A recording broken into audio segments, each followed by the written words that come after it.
Okay, good morning, class. Today we are going over the first lecture of EQ. This is section 2. Um, we'll kind of go over an introduction to EQs, type of EQs, and then we'll jump into a couple of videos that'll go through two of the main concepts I want to discuss through in this section, and those two topics will also apply to all the other sections.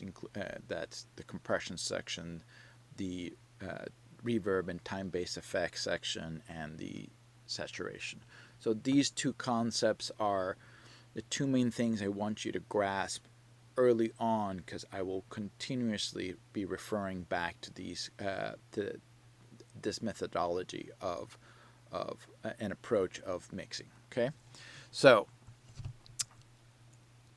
let's start with this video.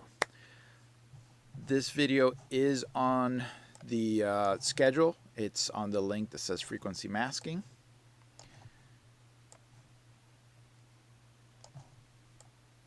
And before we get into that, since this is the EQ section, what is your understanding of an EQ, and why do we use it? EQ is used to like heighten certain frequencies or to cut out certain frequencies. It can be used for both ways. Um, yeah, from what I understand. Okay. And why would you want to do that? Let's say like someone like recorded, well, first off, I mean, if they're recording really low, well, then they need to sing louder. But let's just say in an imperfect world, you have like a really low recording with like messing with like volume and also EQ. It could be just that like they're in like a specific range or something, and you can like heighten that and you can like cut your work in half. True. But now, if things weren't recorded at a proper level and you're not gain staging first before you approach EQ, you could be also EQing way too much or for no reason at all, because True. if you just raise that signal 2 3 dB suddenly, based on the Fletcher-Munson curve, everything's True. clearer and more focused, right? Yeah. That's why I said like, well, I meant to say like, well, in a perfect world, obviously, and also realistically, you would gain stage first and make sure your levels are right. But I was just saying, like, in the case that some artist sends you an audio and it's not the most amazing thing, well, then you can with EQ do some like fixing, and also like by messing with the volume, bring it to like a okay level. Okay. So then, whether enhancing or correcting for aspects of the recording that you might feel aren't adequate. Yeah. Okay. Do you want to add anything to that, Julian? No, with me it's like, or I guess like EQ is just like it's there to help like bring out the important parts during different parts of the song depending on like how it fits like the arrangement and stuff like that. That's what I would say. Okay. All sounds good to me. Okay. Main aspect. One of the main aspects I want you guys to understand in mixing is frequency masking. When you have a 10 track mix, or like the mix I keep pulling up for you guys that it's 80 tracks, the more elements that are in there, the more chances are from one element to obscure or mask the clarity or definition or dynamic range of another one. Frequency masking happens when you have two elements that share the same frequency range. Whichever of them has a louder level or louder dynamic range within that frequency range, your brain will focus only on that instrument. That is a psychoacoustic effect. Okay, your brain cannot concentrate on both, and the whole point of it is to focus on the loudest because your brain assumes that's the most important part. So we can use EQs as one of the tools to allow us to push things away from each other and allow that space to allow a space for each instrument to sit and be distinguished. Okay, this video does great examples of that. So let's start with there. If you've ever struggled to get all of the elements of your mix to fit well together, you're going to find this video very helpful. Listen to this example of a guitar melody track.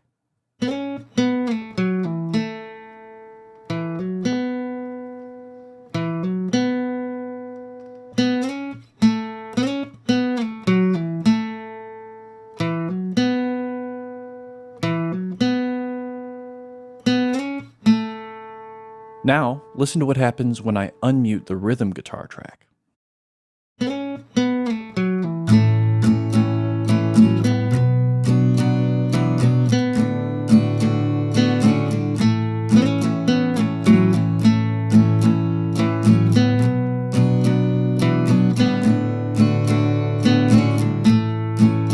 The melody guitar seems to disappear within the context of the mix, even though it sounded fine when we listened to it on solo. This is at least partly due to a concept called masking.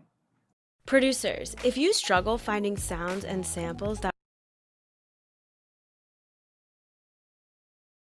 By the way, throughout this video, I'll be using graphs and audio clips from a presentation by Professor Dr. Bernhard Saber. If you want a more in-depth explanation of this topic, check out those links in the description below to watch his full lecture series on YouTube. As you heard in the previous example, the sound of one instrument can mask the sound of another instrument. And because the sound of even a single instrument is made up of many frequencies, it's possible that those frequencies can mask one another. In essence, the instrument masking itself. The principles that I'm about to share with you will help you understand why and when this happens, and you can use that information to make better decisions with EQ, compression, and other effects while mixing. First, I want to show you this graph that describes the threshold of hearing across the frequency spectrum. It's important that we understand what this graph is trying to tell us. On the x-axis, we see the range of human hearing in hertz. It ranges from 20 hertz to 20 kilohertz.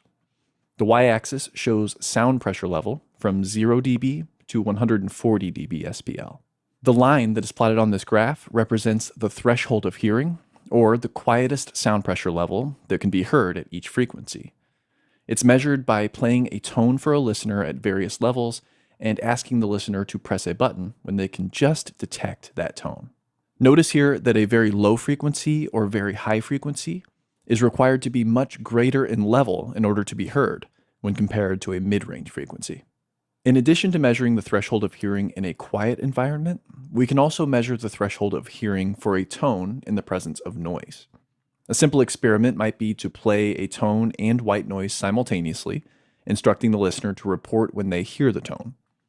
By varying the intensity of the tone in relation to the noise, we'll find out the point where the listener can no longer hear the tone within the noise, and the level where the tone is just detectable by the listener. The results of this experiment will look like this, a graph that's similar to the threshold of hearing graph from before. This time, the graph shows the minimum audible level for each frequency with white noise as a masker. White noise is a type of noise where the energy is evenly distributed throughout the frequency spectrum with equal energy density per frequency. This line represents the results when the level of the white noise is minus 10 dB, and these additional lines indicate that each time we increase the level of the noise by 10 dB, the tone is required to be increased by 10 dB as well in order to remain audible. You can see that this holds true for tones at all frequencies across the spectrum. Here's an audio demonstration of the experiment so you can hear it for yourself.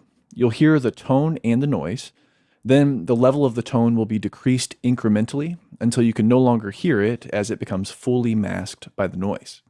Then the noise will be muted, and you'll hear that the tone is still present, even though you couldn't hear it within the context of the noise.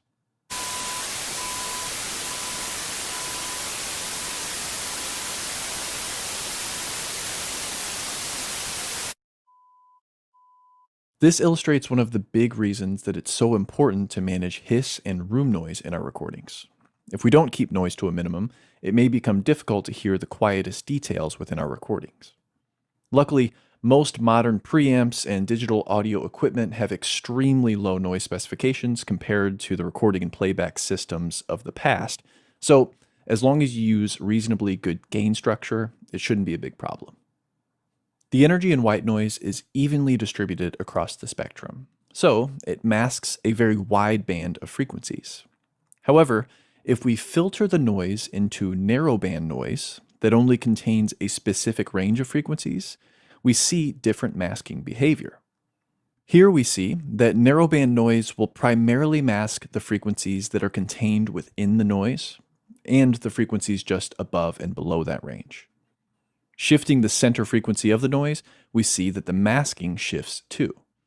This time, we'll hear narrowband noise centered at 1.2 kHz. Then we'll hear a series of tones that incrementally increase in frequency. We'll hear the first few tones as they're below the range of the noise. Then the tones in the middle of the range will disappear within that noise. Finally, we'll again be able to hear the frequencies as they go higher and higher and come out the other side of the narrowband noise.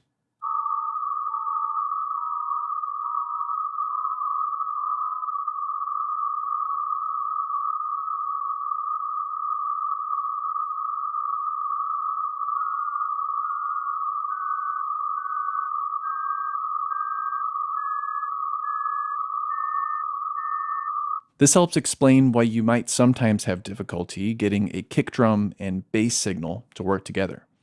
If both the kick and bass occupy the same range of frequencies, they'll mask one another.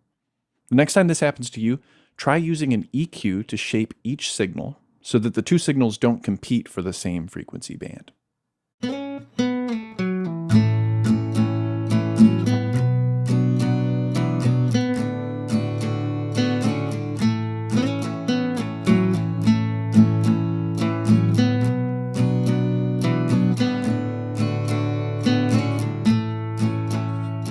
You may have seen some of my videos where I talk about ear training for audio engineers using the vowel method for identifying frequencies, but if not, be sure to download my free guide at audiouniversityonline.com/ear-training-guide. Oh, by the way, you may be asking, what is that plugin that shows the masking that's occurring within the mix?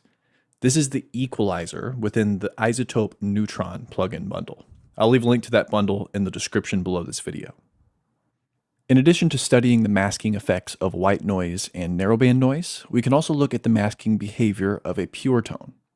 Here's a graph showing the masking curve of a 1 kHz tone. Again, we see that the masking is most effective at 1 kHz, and just like with the narrowband noise, the masking from a 1 kHz tone also somewhat extends above and below the frequency of the tone itself. However, look at how the results vary as the level of the tone is increased. The 1 kHz tone seems to more effectively mask high frequencies compared to low frequencies as its level increases. This is referred to as the upward spread of masking, and here we find one of the most helpful tips for mixing, especially when it comes to using EQ. The low frequency components of one instrument may mask the higher frequency components of other instruments in the mix.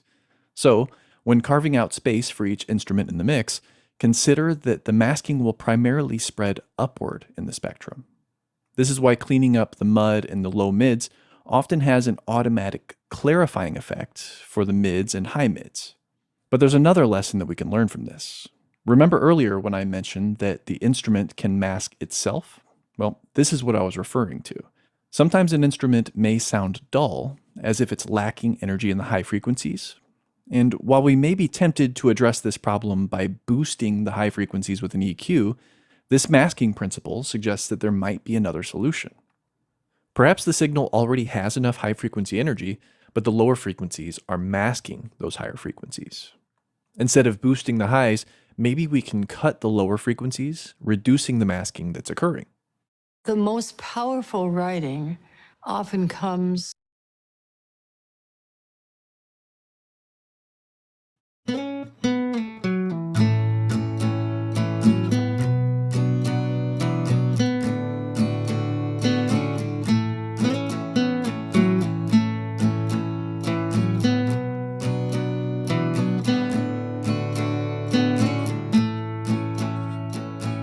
By cutting the lows and low mids with an EQ, we can effectively brighten the sound of the guitar by revealing the high frequencies that were once being masked by the lower frequencies.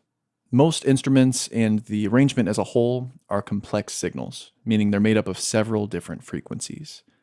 As we just saw, this means we should be aware of the various components that make up each instrument, and it's important to recognize the masking effect that those components have on one another, as well as the effect that the components of one signal may have on the components of another signal. This graph shows an identical set of tones at different levels. Notice that the 20 dB increase per tone results in a greater amount of masking in the frequencies between each tone. Remember, the masking potential of each tone extends upward in the frequency spectrum as the level of each tone increases. And that fills in these spaces between the tones as the signal gets louder. Keep this in mind when mixing, specifically when you're choosing your monitoring level.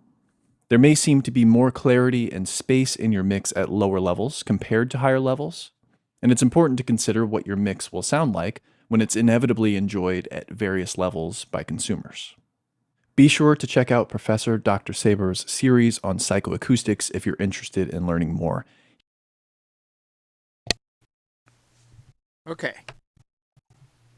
What is everybody's take on this concept? I'd say like it makes sense that, you know, if they're in the same area, it's just the more loud one is just going to overpower the other one. It seems just kind of common sense to a certain point, right? Yeah, definitely. I was gonna say that one thing that I found two things I found interesting was I remember when I was like just messing with production for the first time, I downloaded Logic and someone had told me to put EQ and I didn't know what that was. And he showed the example of like brightening the higher frequencies. And because I didn't understand that you could just cut the lows and have that same effect. I would be, oh my God, I'd have like so many of those little like dots up and then I'd be cutting things and it would just look so ridiculous. But he's completely right. Like you don't have to do all that. You can just cut out those low frequencies that are making it sound too round. And then perfect. You just took out what was actually the problem. So that was it. I'm glad he said that. And then another thing I realized was that I found interesting was when he did the wave, the sine wave, and the noise, and they raised the frequency, and for 1 second it was just harmonics, and then it came right back. That was so interesting to hear. How like that was really cool. When you hear it in a non-musical context and just noise and a beep, it really comes to light how frequency masking actually works and how easy it is for you to just for things to disappear in a mix. That's why I start this program with make sure you have the right balance, because having the right balance on a mix is so important. And if you feel like you need to add automation on different sections so things stay in the right level perception wise, then do that. And it's better for you to start with that in mind instead of, oh, let me just start carving everything out, because ultimately it might not have been necessary if you would have taken the time to set the levels, maybe do a little automation, like wide automation lines and stuff, to make sure that everything was within a proper setting. So gain staging, right? Now here's the other thing, and I'm glad you brought that up, Diana. The default tends to be, well, let me make everything brighter. Let me start pushing frequencies up so I can make it stick out. But the issue is, if your thought process is let me boost everything, every time you're boosting frequencies, you're also eating up the gain staging. You're eating up your headroom in your mix, in your track, in your mix bus, right? So if you are boosting frequencies and not adjusting your gain staging, then you will quickly run into problems. So if you're boosting 4 dB at 3K on this guitar because you think you need it to make it cut better, then your perceived loudness goes up also. You're creating more voltage, more energy. So you need to lower the output of that track so that the energy putting out stays the same. The perception stays the same. It's very easy for you to deceive yourself thinking something sounds better just because you made it louder.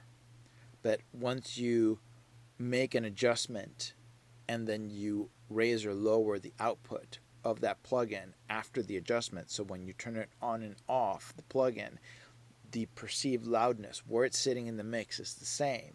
Now you can properly adjust and say, yes, this EQ curve is a positive. This compression curve is a positive. Okay? So keep those things in mind as we're rolling through this section with EQ, but with everything else. Okay, anything else? Any other questions, or was that a really good, clear example?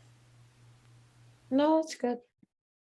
Okay, so let's flip over to Pro Tools, and let's start with the first example.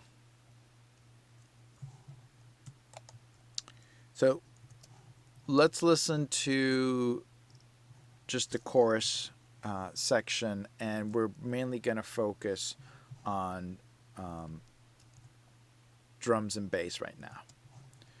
Listening.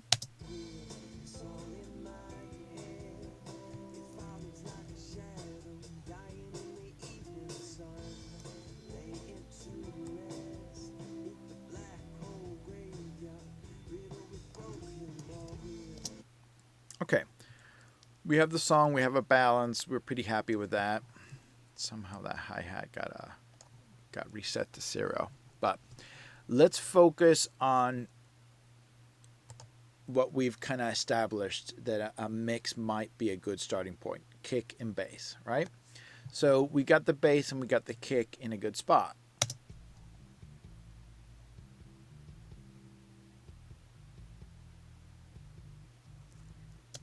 I can clearly hear both of them, right? How would you describe the sound of the kick against the bass? Let me play. Go ahead. I was gonna say, I would be a little honest.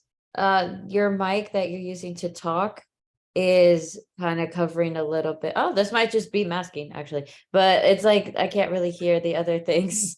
I just realized it's kind of applying everything. There you go. There you go. Perfect. Okay, so I'll mute the mic and I'll play everything. I'll play the track again. So listen to the kick by itself first. Then I'll add the bass halfway and then stop. So pay attention to everything, all the frequencies of the kick. Let me know if you think this is a good kick sound, if everything is represented correctly, and how does that change once the bass comes into play.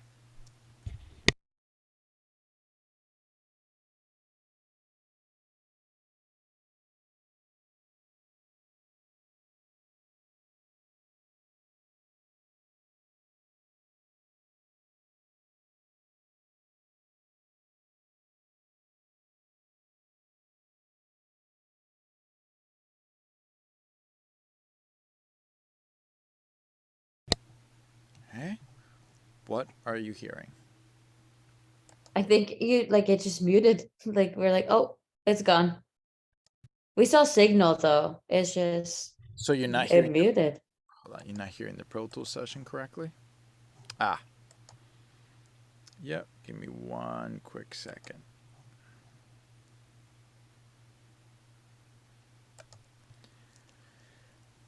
So when we tested it before, we were hearing you were hearing Pro Tools through my microphone bleeding in instead of Oh, transmitted directly.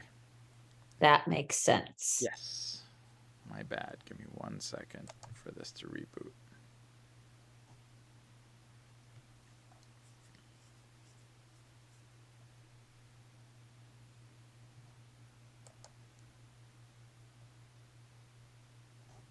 Okay. One more time. Let's listen to the song as a whole. It's all in my head. It follows like a shadow, dying in the evening sun. Lay it to rest, beneath the black hole graveyard, riddled with broken bones.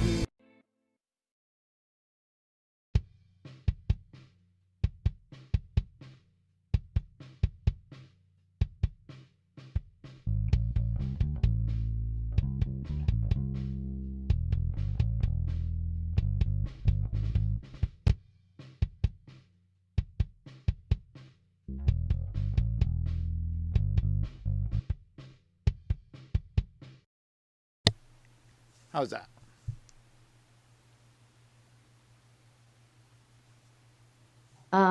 I like when the kick was on its own, I like the punch of like the attack, and it was really strong. Like I could hear it really loud. But then once the bass came in, I could hear the kick. It just turned lighter. And with how aggressive the bass line is, or just groovy it is, I would want a little more of that punch. To bring back the punch. Yes. And then Julianne, you agree. So the kick by itself sounds like it was tracked correctly. You're hearing everything you want to hear it, but as soon as you apply another instrument within the balance of this mix that we liked it, because if we listen to again the mix as a whole, It's all in my head. It follows like a shadow, dying in the evening. the kick and the bass sound proportionately well balanced within the mix. This is not a heavy rock mix or club mix. It needs to be kick driven. This is good kind of indie rock, right? And the bass line is a nice melodic bass line, so it needs to be up front and help drive the song, right? So now I completely agree with the kick sounds good, but it almost sounds like it gets reduced to the top end snap of it, and then it loses that oomph. And it kind of needs that oomph to help drive the energy, right? Now, when you start figuring out the arrangement, like we've discussed, you want to start on the low end element, especially on songs like this where that low end might not necessarily fit with the typical protocol of the low end should be on the kick, or low end should be on whatever the sub instrument is. You listen to the arrangement and you figure out who should sit in the bottom, right? So if we listen to the bass line, specifically on the chorus,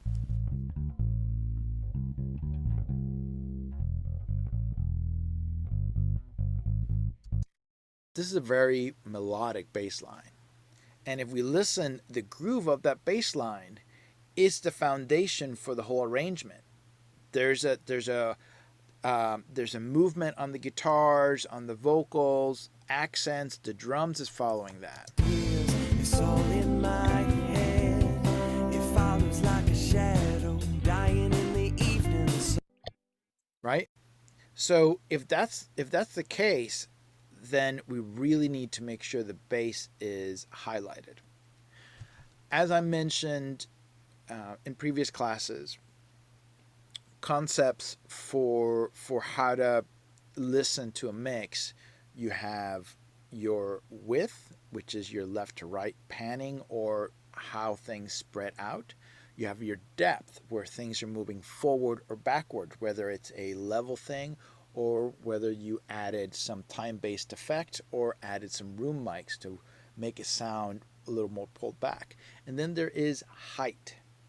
And height is a frequency based. Instruments that have more top end will sound higher in the mix. Instruments with more low end will sound lower in the mix.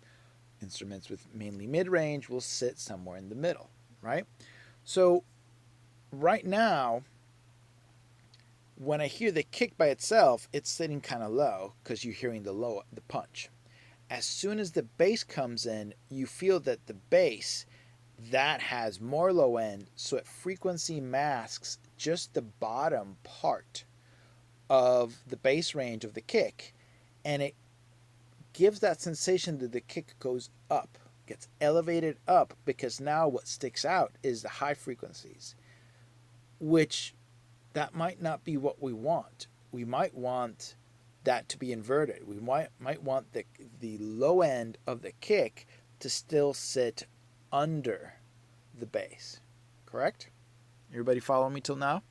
Yes. Let me play this one more time, just the kick and the bass, and I'll mute and unmute the bass and pay attention to that height sensation. Okay?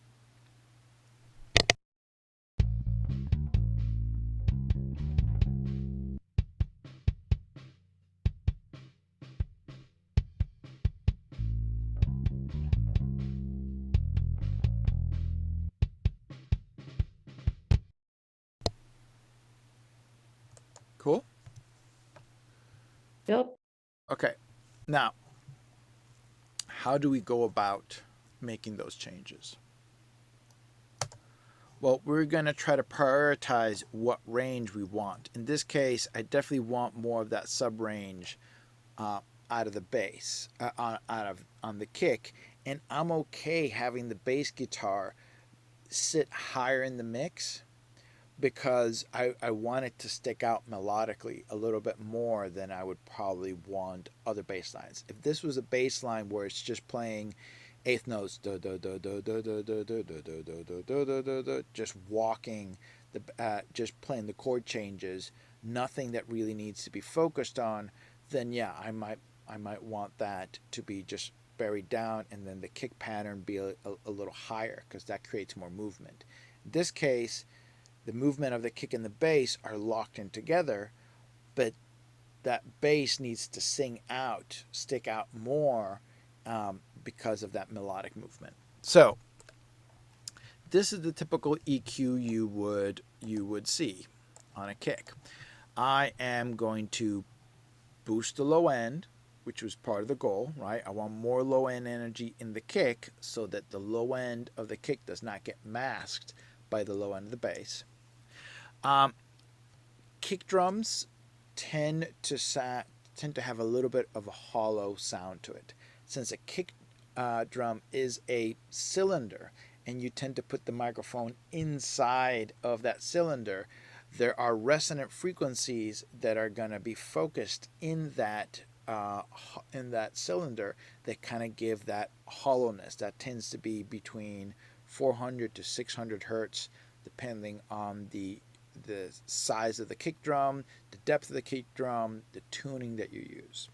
In this case, I'm scooping a big chunk of it out of it at 600 hertz. And then the other important aspect is at every time as you're going through a mix, I want you to keep in mind that bass management is really important. What does bass management mean? Just like you saw in the video, frequency masking, that lead guitar was sitting height-wise in the same spot as the rhythm guitar. One, it's the same guitar, same performer, same microphone. So tonally it's going to be the same. As soon as he filtered out that low end, you certainly heard the guitar sound brighter. And also, because it got brighter, it elevated. That's part of bass management. The other aspect of bass management is the amount of energy that subfrequencies use up in a mix far outweighs the mid-range and high frequency ranges. So on every step, you want to make sure that if there are sub-frequencies that are not necessary for the tone of the instrument or for the function of that instrument within the mix, eliminate it, because you now have less low-end frequencies fighting and building up throughout the mix. Okay, let me give a quick example of that first, and then we'll jump into the rest of this EQ example. I have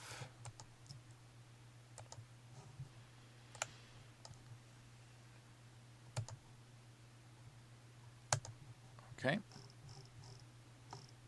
Make sure everything's playing. Here's the whole mix. It's all in my head. It follows like a shadow dying. Let me actually go to last chorus. Get more energy. More stuff happening here. And I'm going to pull out. Okay, so here we have our integrated loudness meters, right? We have integrated, momentary, and short term. We're just going to pay attention to the integrated. If we play this section of the song, actually, let me just play, not 16 bars, let's play 8 bars. There we go. Let's first find out what the total integrated loudness is within these 8 bars. It's all in my head. It follows like a shadow dying in the evening sun. Lay it to rest beneath the black hole graveyard. The bass was off. Let's try that again. It's all in my head. It follows like a shadow dying in the evening sun. Lay it to rest beneath the black hole graveyard, riddled with broken bones. Okay, my meter says that the total integrated loudness is 19.6. Keep that number in mind, okay? And we're seeing all the frequencies right here. Now, point I want to make is the energy that is required to produce low end is way more than the energy required for mid and high frequencies. Because of that, it takes up more space in the mix. Now, I'm not talking about spatial, I'm talking about amount of energy. Here's an explanation that tends to help. Think of your mix as a water pipe. Each pipe can only have so much water pressure fit in that pipe before, one, the flow gets restricted, or two, it bursts, right? That pressure will create a limit in many aspects to the water. If you run high mid frequencies, you will notice that there's barely any pressure. As soon as you start adding more and more low end, the pressure builds up quicker. Keep in mind the Fletcher-Munson curve.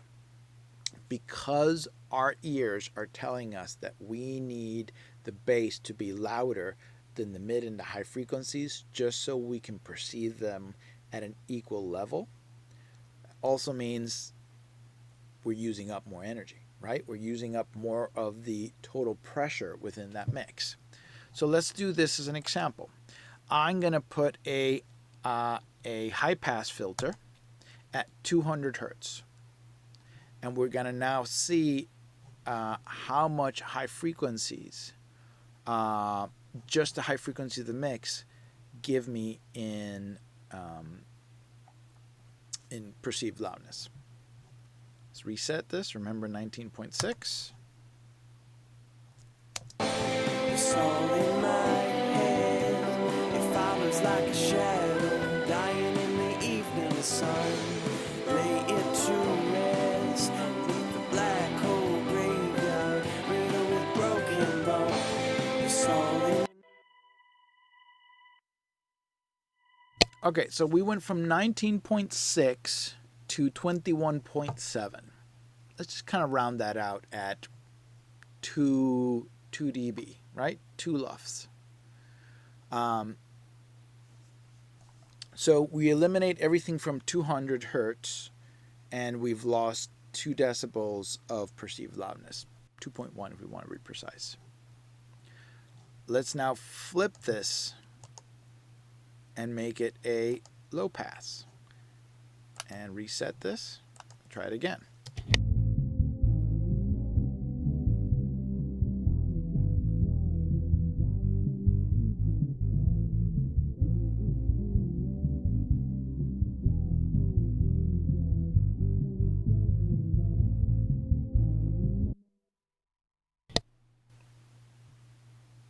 Okay. So now we have negative 23.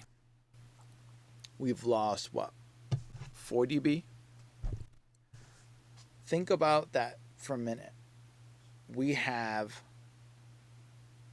from 0 hertz to 200 hertz, we've lost 4 dB. But from 200 hertz to 20,000 hertz, we've lost 2 dB. 200 frequencies are almost as powerful, perceived loudness, as 19,800 frequencies put together. This is why bass management is really important. Okay? That's how powerful those subfrequencies are. So getting the bass right and making sure there's not an excess of low end getting in the way is critical for you to get the mix.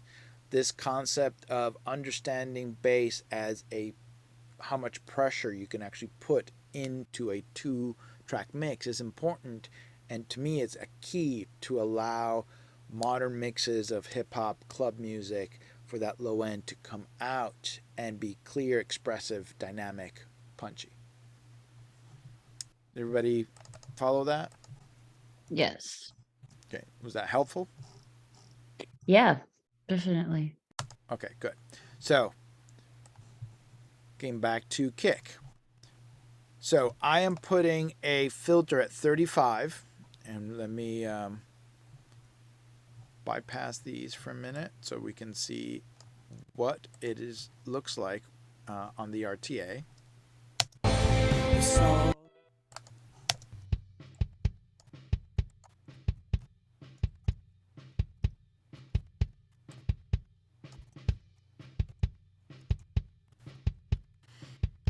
So if you notice, let me do that again.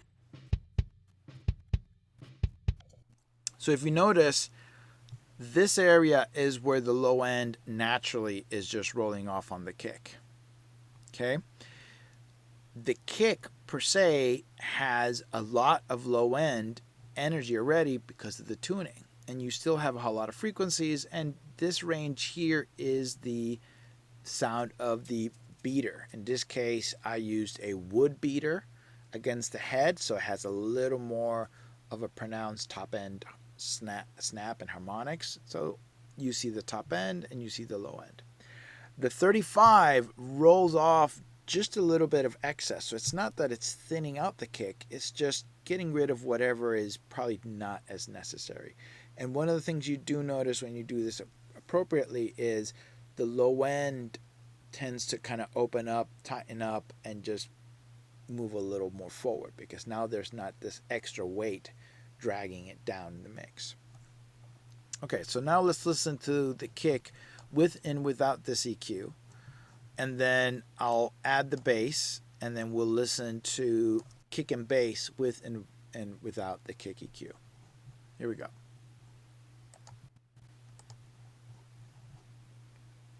Bypass.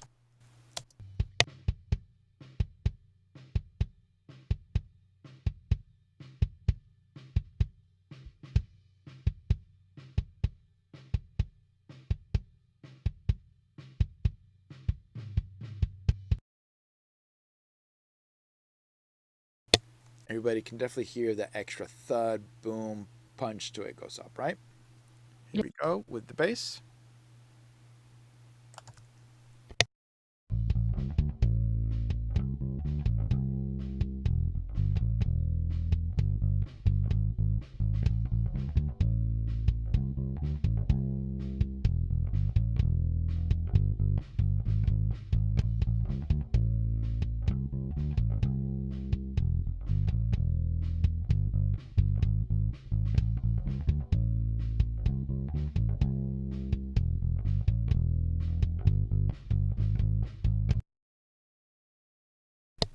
Okay, what are you hearing now with that EQ and the bass?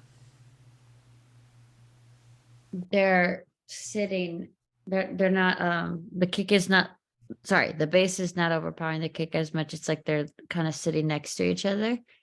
And it's not like kind of how you explained it, like the kick was like under the bass is how it's kind of sounding. Right where we wanted it, right? Before the Exactly. kick was above height-wise, and now it's sitting, you said next to each other, or maybe is the kick slightly lower height-wise?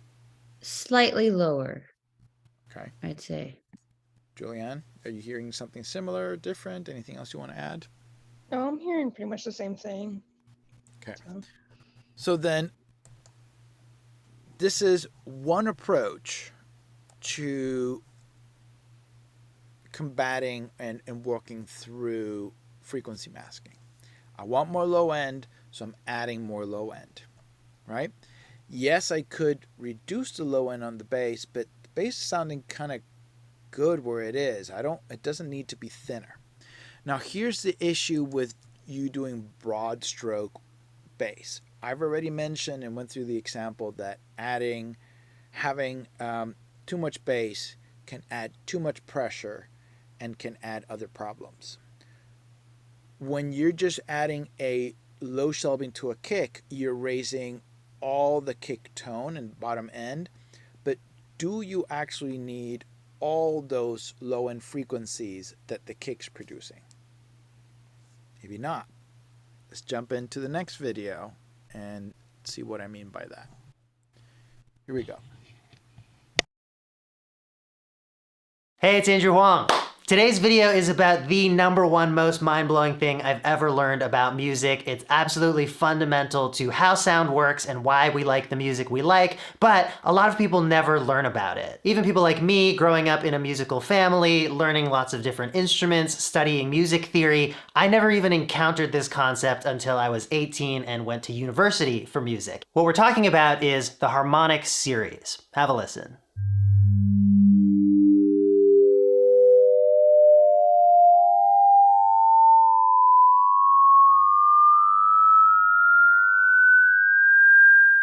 The pitches in this series occur in nature, they're completely consistent, and they're quietly audible almost anytime you hear a musical note. So every note is actually a whole bunch of tiny notes put together, with one exception that we'll also take a look at. I guess it's really notable.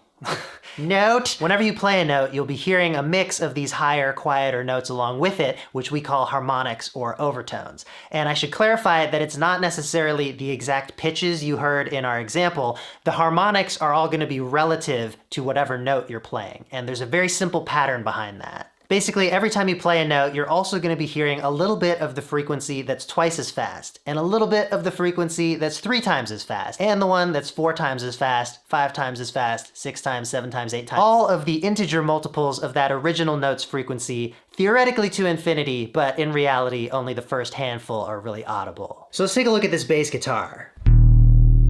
The whole length of this string is vibrating, and that's what determines what note we hear, but it's also simultaneously vibrating in other modes. Here's a little diagram to illustrate. So you've got the main loudest note that you hear, the fundamental, and that is vibrating the whole length of the string. So if you picture this string wobbling back and forth, that wave is traveling all the way down the length of the string and all the way back. What we're also hearing quieter is the integer multiples of that wave. So we're hearing the wave that's twice as fast, and we're hearing the wave that's 3 times as fast, and so on. The same kind of thing happens in wind instruments where it's a certain length column of air that's resonating. So these additional waves are the harmonics, and depending on your instrument, on its design, on its shape and size, also on the way that you play it, the volume of these different harmonics can be quite different. That's why plucking a string towards its end sounds different than plucking it closer towards the middle. By plugging it in different places, the additional modes of vibration, the harmonics, may be strengthened or weakened. That's also why two different instruments playing the exact same note can sound completely different. The main note that they're playing, the lowest one, the fundamental, is actually completely identical, and it's just the mixture of harmonics that give each instrument its own unique character. So for example, check this out. I've got a clarinet and a guitar both playing an F here. Very easy to tell which is which, even though they're playing these tiny little notes. Let's check them out in a spectrum analyzer. Firstly, I hope you're noticing all the harmonics showing up. There are all these distinct points above the main note. There are more and more of them, and they get closer together as you go higher, but also once you get past a certain point, they start to tail off. Notice that with the guitar sound, a lot of the lower harmonics are stronger than in the clarinet. Actually, the guitar's first harmonic, no wait, it's first overtone. The fundamental counts as a harmonic, and that's the one difference between the terms harmonic and overtone. The guitar's first overtone, technically the second harmonic, is stronger than the fundamental, it looks like. But now let's see what happens if I put a brick wall EQ curve there and start sweeping down.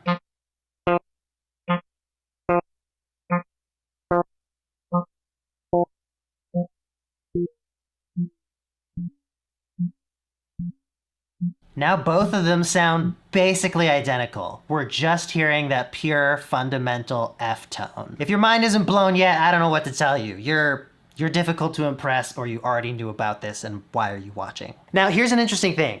Overtones don't have their own overtones. Unlike the fundamental, they are pure tones without their own harmonic series. They'll sound kind of like our guitar and clarinet did when we filtered all of the harmonics away down to just the fundamental. It's a very simple, dull, plain tone. A tone that has no harmonics is a sine wave. Therefore, all harmonics are sine waves. Now what the is a sine wave? A sine wave is the purest tone possible. It truly is just a single pitch. It's one perfect wave visualized amazingly in this video about Fourier analysis by Smarter Every Day. If we were to turn this circle on and watch it go up and down and trace that motion out, you get what's called a sine wave. Fascinating video. I highly recommend it if you want to understand more about waveforms and how they interact. So if we have a musical note and we strip away all the overtones and are just left with the fundamental, that is a sine wave. We've also learned that overtones don't have overtones themselves because they're all also sine waves.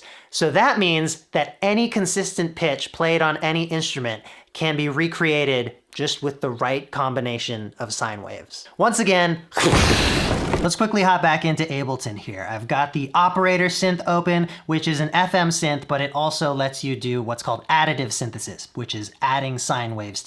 Me and my best friend Amy went to Edinburgh.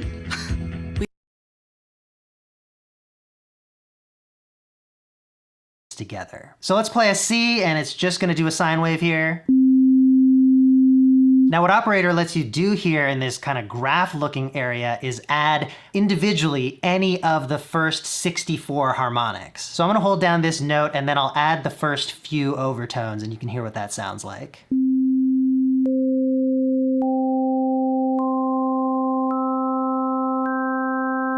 Now here's an interesting phenomenon. The first bunch of harmonics make up a major chord, and so when you add them one by one like that, it sounds like you're making a chord. But if I now play a scale with this sound where all the harmonics are moving along with each note, you don't really notice it anymore. It sounds like an individual note with some overtones. Let's try again, just adding harmonics at random and making a really weird dissonant chord.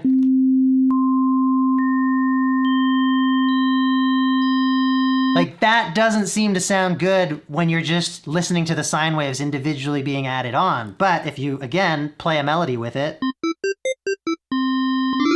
it just sounds like a synth with a particular timbre. So using different combinations of harmonics is one way that, through synthesis, we can approximate real-world instruments. That's like kind of trumpety, obviously would need a bit more work, but you can hear the beginnings of that. What if we have very few lower harmonics and then add a bunch of higher ones? Get a really buzzy sound. Do some other stuff at random. So these can be the starting points for so many different timbres, which you can then further shape with other filtering or envelopes, affecting how things change over time, affecting how the volume changes. Mind blown. If I'm blowing your mind right now, please leave a comment, because I just remember when I learned about this as a little baby student and my brain was on the floor. There are, of course, plenty of things that don't vibrate at a consistent pitch. So the sounds that they make don't invoke the harmonic series. And with any real-world object, there will be imperfections that may contaminate the harmonic series. So for instance, that's why old guitar strings sound worse than new ones. When they're worn or damaged in different places, it means the string can't vibrate perfectly symmetrically, and so instead of getting the pure harmonic series, the sound will be a little bit noisier.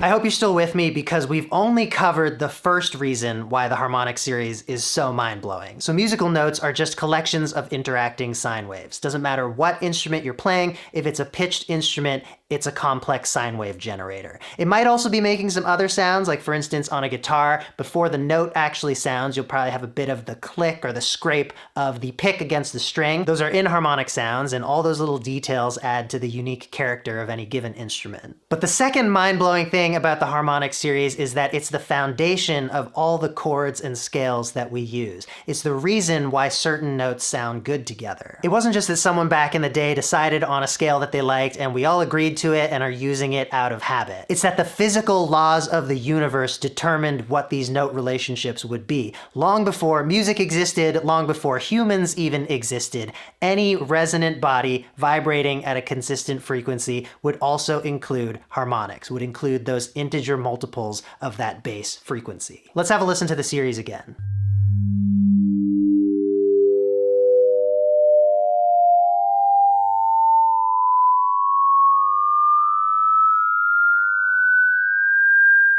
As you can hear and see in this notation, the pitches of the harmonic series correspond with the notes and intervals used in the vast majority of music.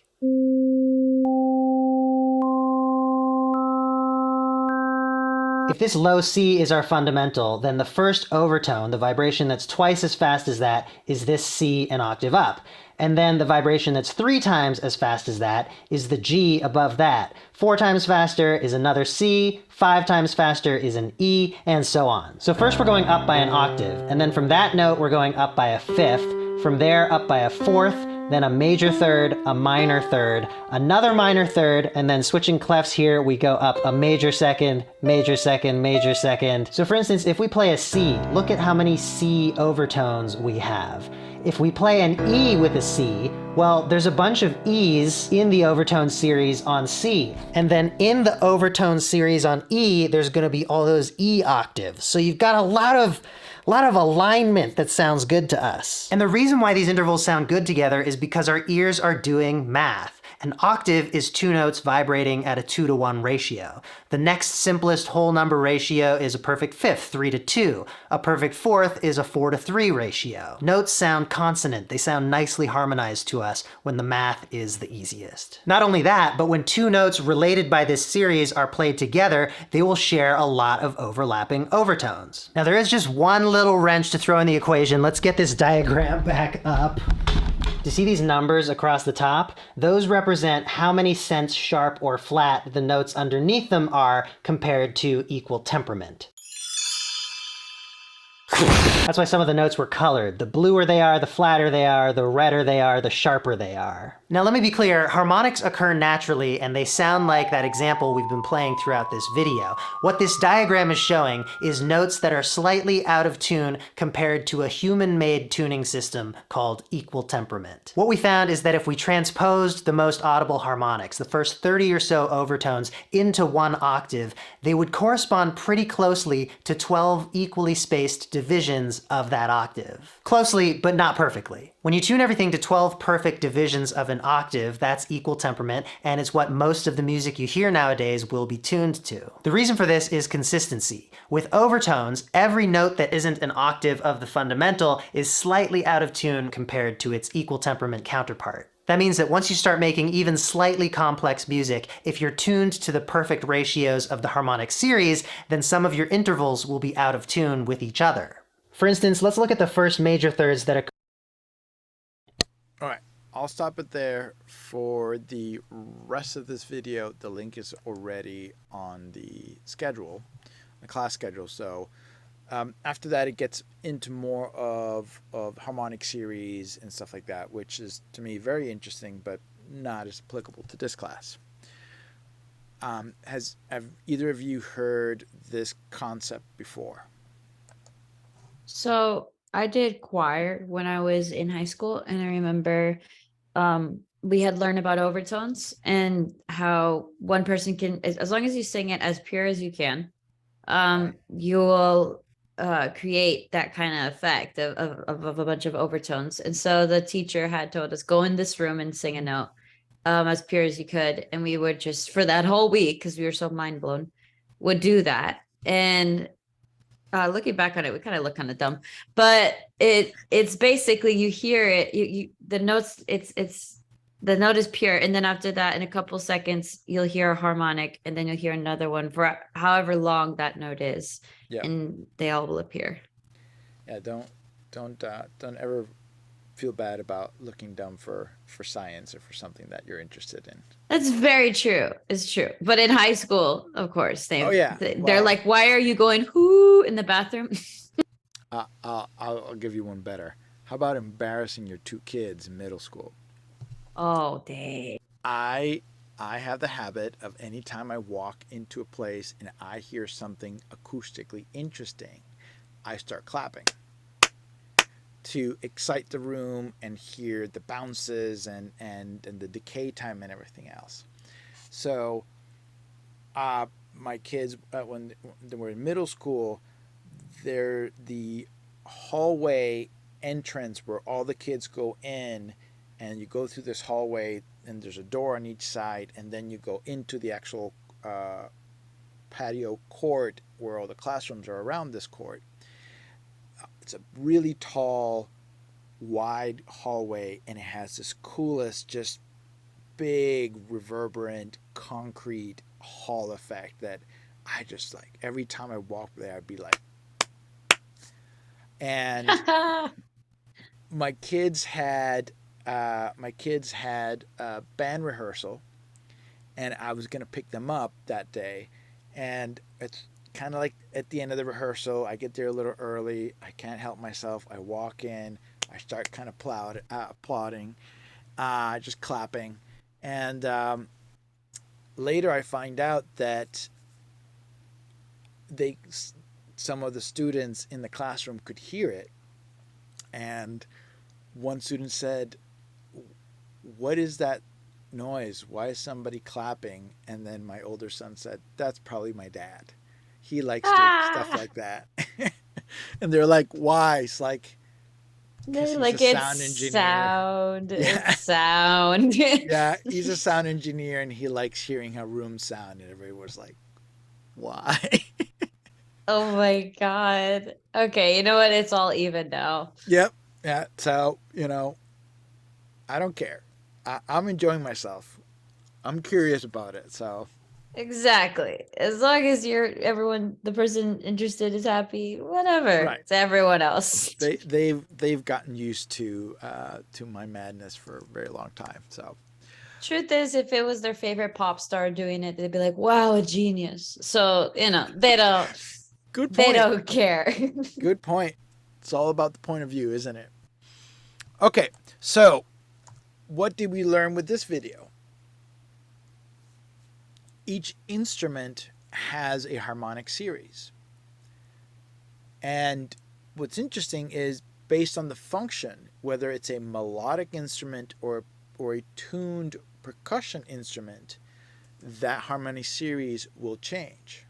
You can create instruments by messing with their instruments. Harmonics, yes, you can definitely manipulate an instrument and change it into something completely else by messing around with the harmonics.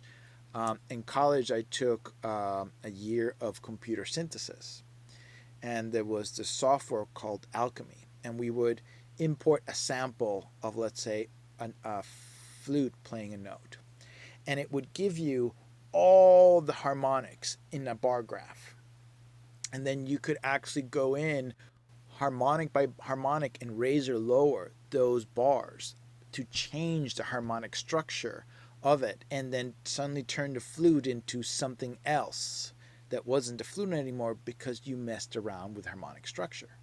The fundamental note is still the same, but what makes a flute is the harmonic series. You can, like you saw here with the bass and the oboe, they're playing the same note, but what is happening above that note is what distinguishes a saxophone, which is a brass instrument with a reed, versus a trumpet, which is a brass instrument but you have a aperture, right, that you blow. So how you attack and vibrate, create the initial note is different.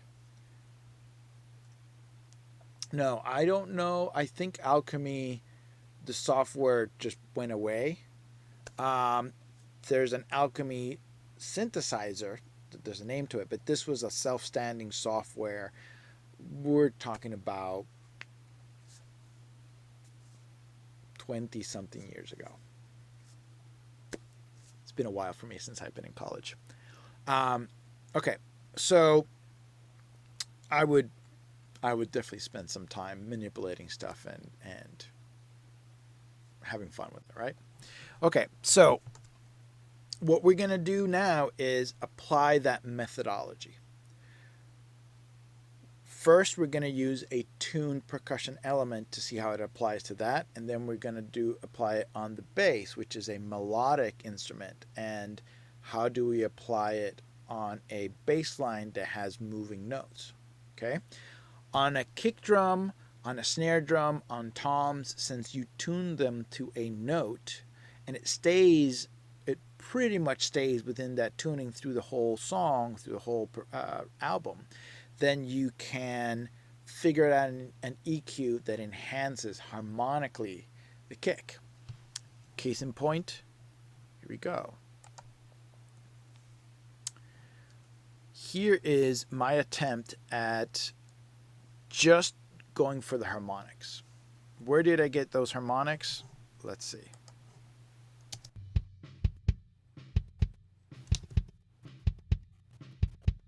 So we can see there is the lowest note that the kick is making is right there. Every time the kick hits, you see a boost right there. And then here is another spike right there. So 1, 2, and then 3. This is definitely subsided, right? This is very much like the bass guitar versus the oboe, where the bass guitar, the fundamental, was slightly lower than the oboe's fundamental, but they're playing the same note. So I'm trying to emphasize the fundamental a bit more, because emphasizing the fundamental is definitely going to bring the kick down height-wise in the mix. But then I also want to focus that second harmonic.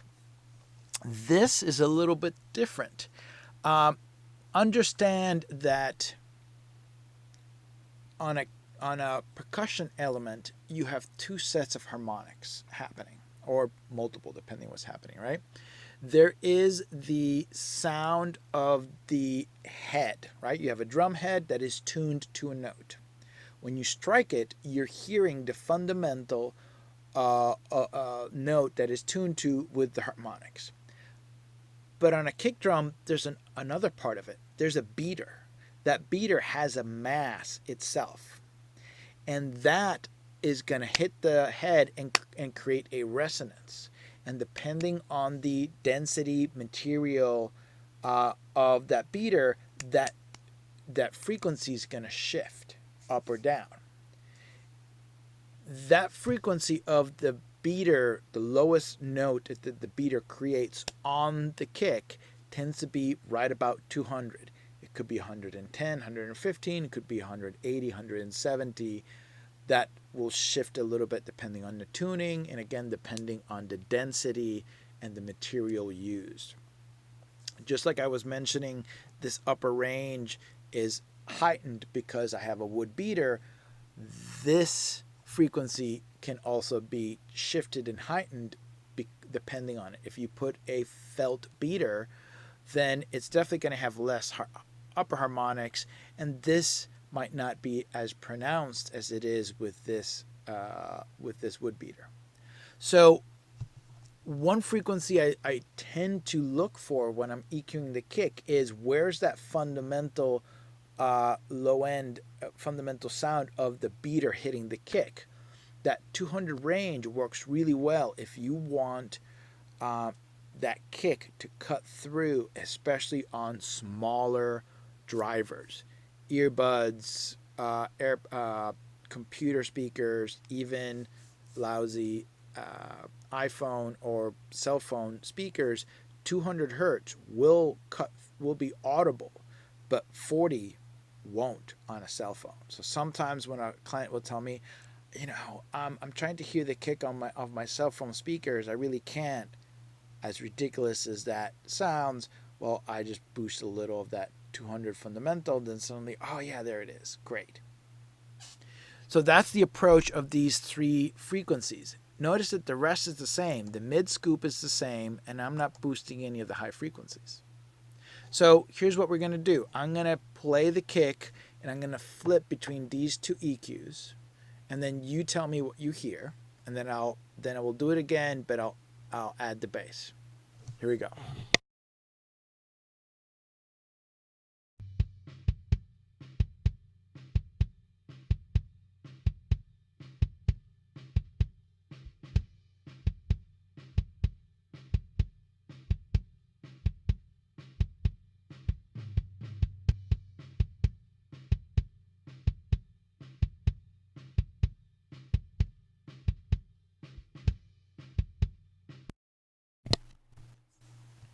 How much of a difference are you guys hearing? I'm definitely hearing that beater a lot more. Even though the curve is still boosting that range, right? Yeah. How much of a difference are you perceiving in the low end? Julianne says more clarity. Okay, good. Is it a big dramatic difference, or it's just like, okay, it just sounds a little bit nicer? Could you play it again? Sure.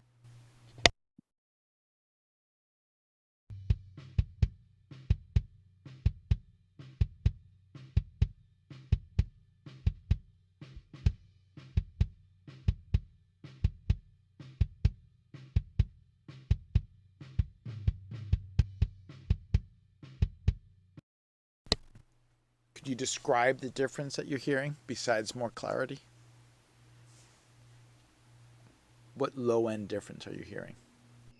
I'd say like there's just like a little bit more punchiness, like not like obviously like low punchy, but just like enough to make it be like, oh, it's clearer, I guess you could say. I don't know. That's the same thing, but yeah. I mean, if that's what sticks out, that's what sticks out, right? Yeah.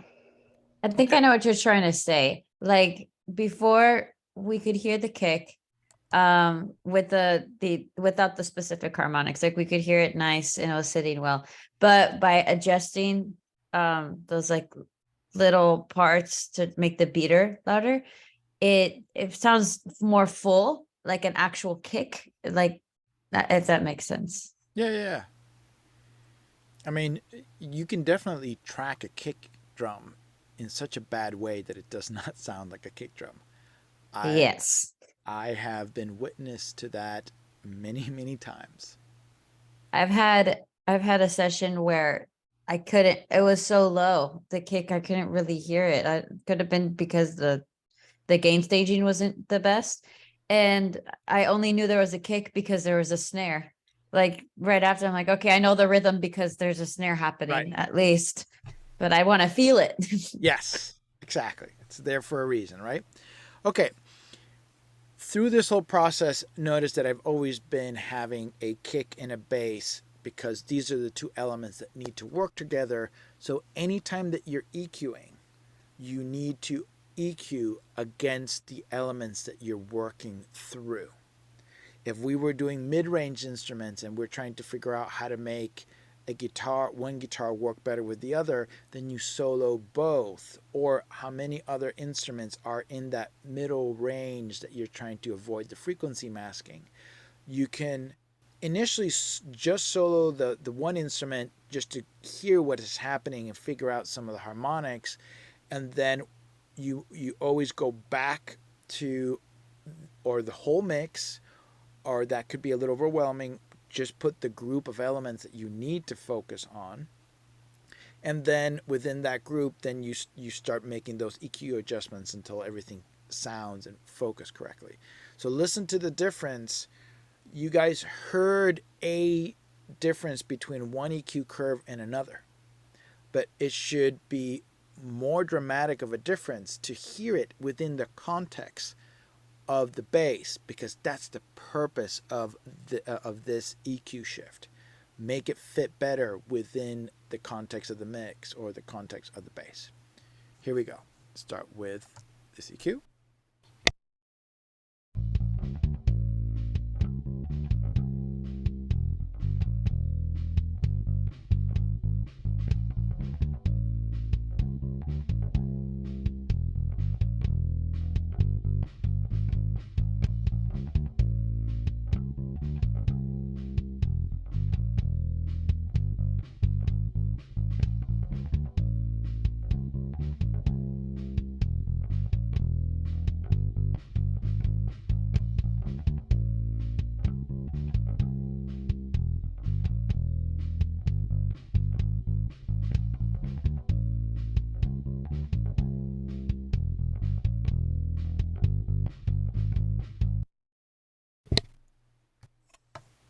What difference do you hear now?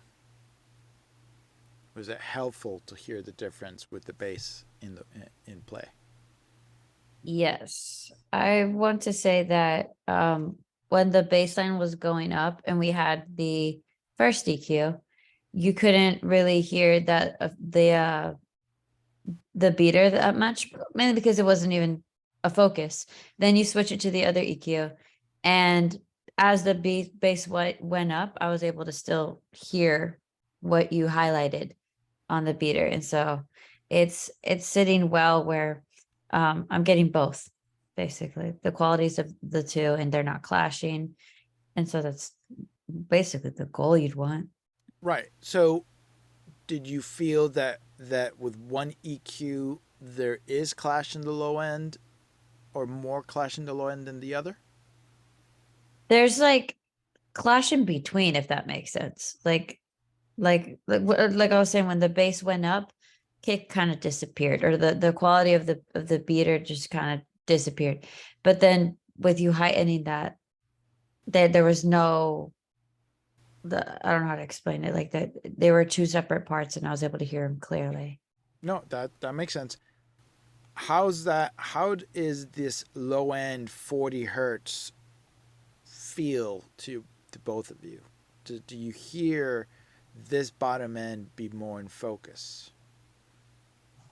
Let me play it one more time. So the clarity on the beater is definitely greater. I think that's the easiest thing for you to listen.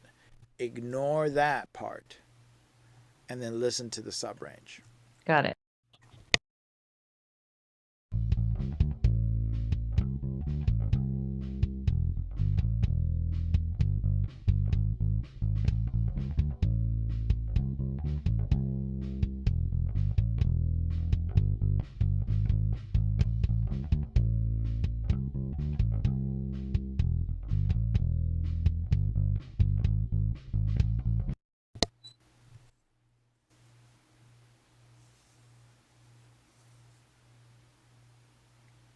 Is it bad for me to say that I don't know if I can tell the difference, or maybe I Nothing. need to hear the one before, like hear it off almost? There's nothing bad with saying that the whole point of this class is understanding and learning critical listening. I'm not expecting everybody to hear everything like I hear it, right? Because I've been at it for Yeah. but all this is part of the exercise. If you're listening to this with headphones or a good place, then we'll work through it until you hear it. Lesson number 1 on critical listening. You don't always focus on the instrument that you're working on. You focus on the instrument that you're trying to work against. Meaning, I'm EQing the kick so it moves it away from the bass.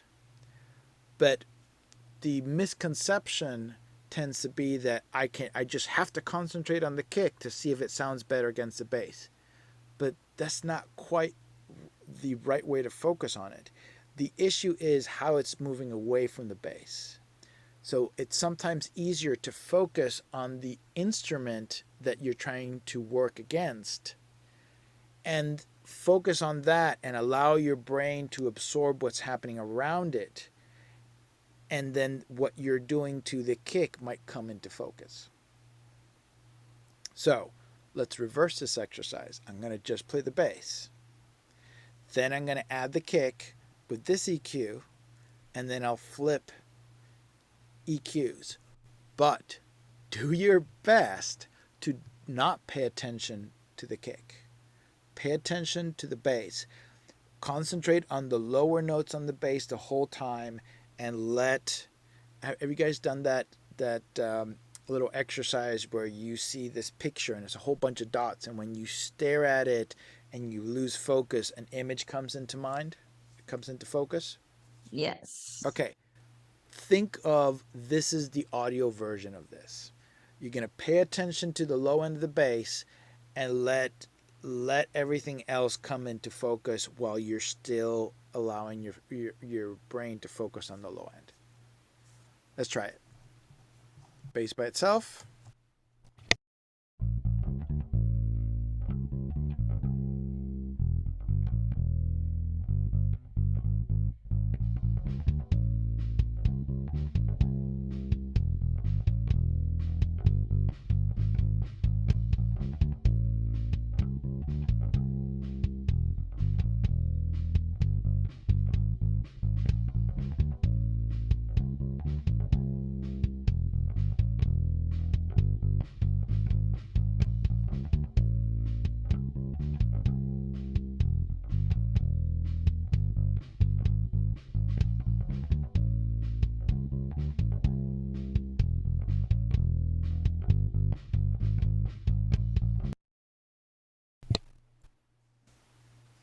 Was that helpful? Yes. Julianne? Okay. She says definitely. Okay. Isn't that a funny way of approaching it? Way more effective than just being like, okay, I'm hearing a kick, I'm hearing a kick, I Right. am hearing a kick. That's basically how it felt. Exactly. And because your brain is just hyper focusing on it and doesn't know what else it should pay attention to, because you guys are just learning the concept, and you're forcing your brain to develop itself to critical listening. A lot of critical listening is not hyper focusing directly on what you're affecting. It's allowing your brain to expand and listen to everything around what you're trying to enhance, to have the brain be susceptible of here are all the things that are around this instrument that are possibly getting in the way. And then the more you do this, the more you'll be able to say, oh, I'm listening for the bass, but I'm hearing this on the kick, this on the guitar, this on this cello part, and all these things are kind of getting in the way. Just like you were hearing that as the bass was going up in the melody, suddenly that movement up in the melody was affecting the kick. It's now we're doing the opposite. Now we're just paying attention to the bass and hearing how the movement of the bass, of the kick, with the different EQs affects it. Okay, it is all of allowing everything. I'm constantly doing these type of exercises, not just when I'm mixing, but I'm any new plugin, any new piece of equipment. I do these type of exercises. I have several mixing engineers, friends of mine, that they'll get to a point where they're like, okay, if something's bugging me, I've been at it for 8 hours. Aaron, can you just give me a quick listen and then see what you pay attention to? And always happy to do that, because it allows me to listen to somebody else's mix, somebody else's approach, but also to go through that exercise of like, let me write down my notes immediately and I'll write them detailed notes like pay attention to 3K on the guitar, pay attention to 1K on this organ part, pay attention to 80 hertz here. And then I send them the notes, and every time I get the notes back, they're like, yes, that was it. All these notes made total sense. Once I changed it, it fixed what I was hearing. I was like, okay, perfect. That's the end goal with all this, okay? Okay, now, what is the difference that you're hearing on the bass when we're changing the EQs?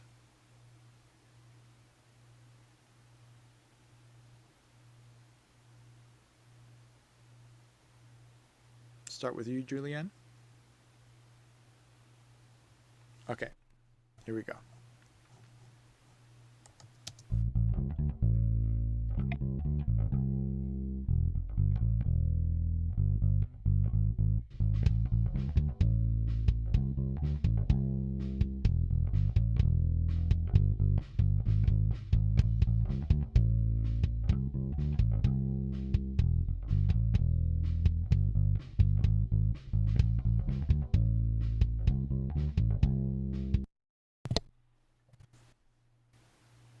Go for it.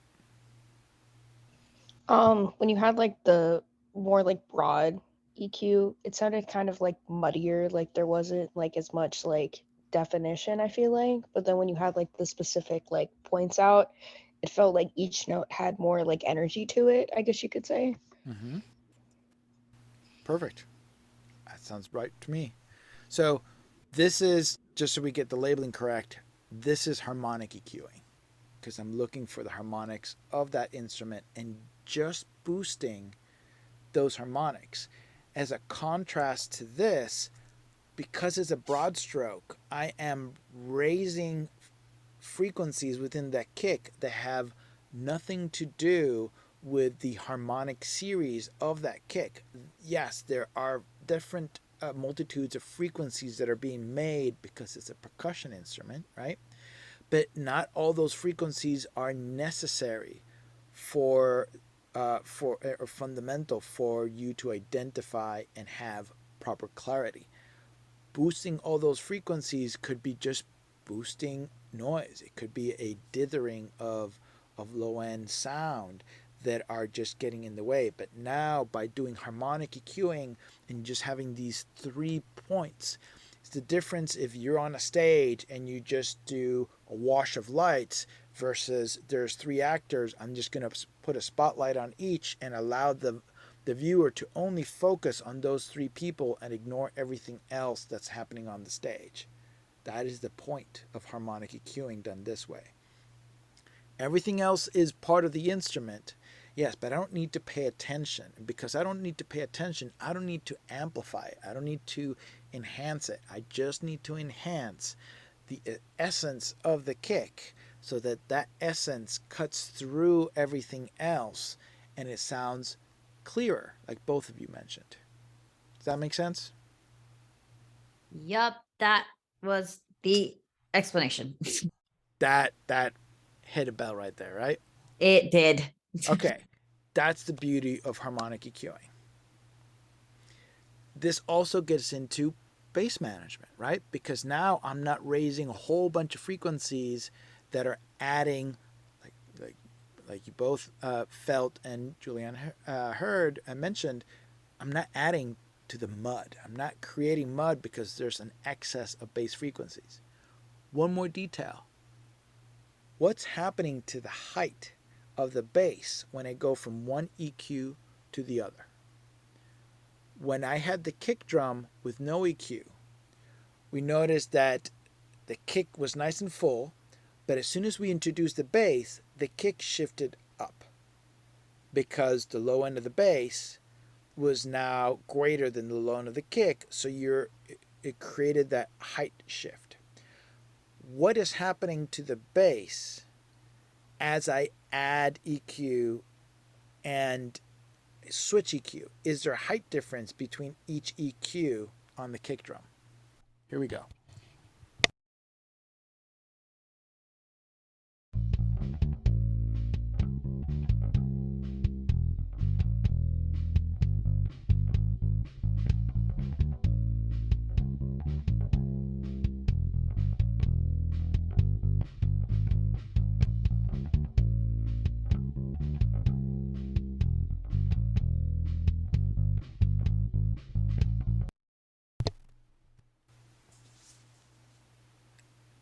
What are you hearing? Very good question. Do I have an answer? Still debating. Were you focusing on the kick or were you focusing on the bass? I was focusing on the bass. What frequencies were you focusing on the bass? Were you focusing on the top end or the low end of the bass? I was trying to just listen to the notes. But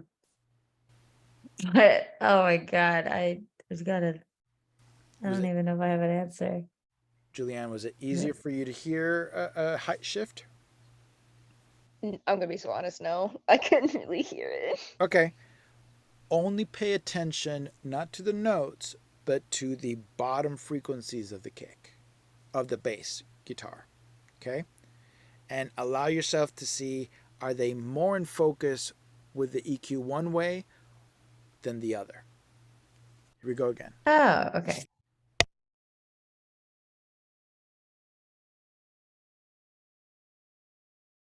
I'll start with no EQ.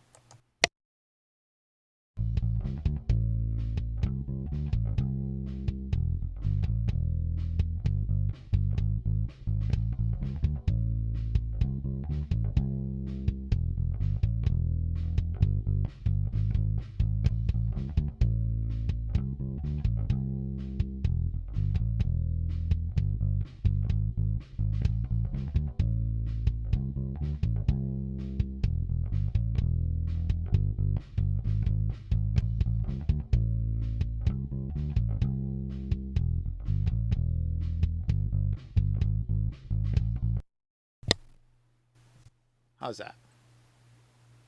Okay.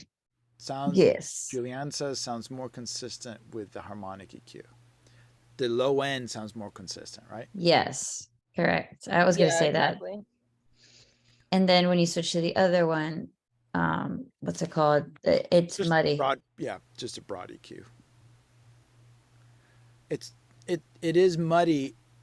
Kick sound, the whole mix sounds just kind of muddy. The blend of them sounds muddy, but also Right. it's not favorable to the bass in any way. It's not helping the bass. It's sort of maybe helping the kick, but it's more low end without it being more defined, right? Yes. Okay.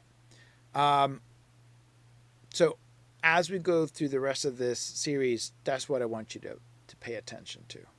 It's that movement interaction. Some students also mention that when I get to the harmonic, I put the harmonic EQ, the bass actually sounds more dynamic. Yes. You feel the punch and how the bass player is digging into each note on the low end, but with the broad EQ, it just sounds like, yes, I'm hearing the dynamics in the top end, but the bass is just there trying to get past the kick. But with the harmonic EQ, every note is allowed to be punchy, dynamic, and clear, right? Yep. So all this time we've just been dealing with kick against bass. We've been in a little over an hour. Everybody at least getting the sensation of the two aspects that I wanted to focus on today. What frequency masking is and how harmonics come into play into it, right? Perfect. Now, let's complicate this, because now we're gonna get into subtractive EQing, and we're gonna get into harmonic EQing, but harmonic EQing on an instrument that is moving within a scale is gonna be different, right? Because now the kick drum's always gonna have that 40 hertz as the fundamental. But if the bass is moving up and down in notes, each note's going to have the fundamental. So how do you apply it to the bass? Here we go.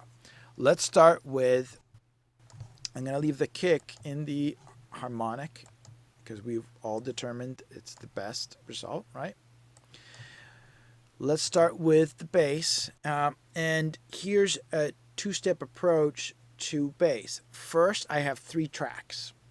I'm going to apply a cleanup EQ. I'm going to add subtractive EQing to eliminate excess sounds, noises, or frequencies that I don't think are applicable on a track by track basis.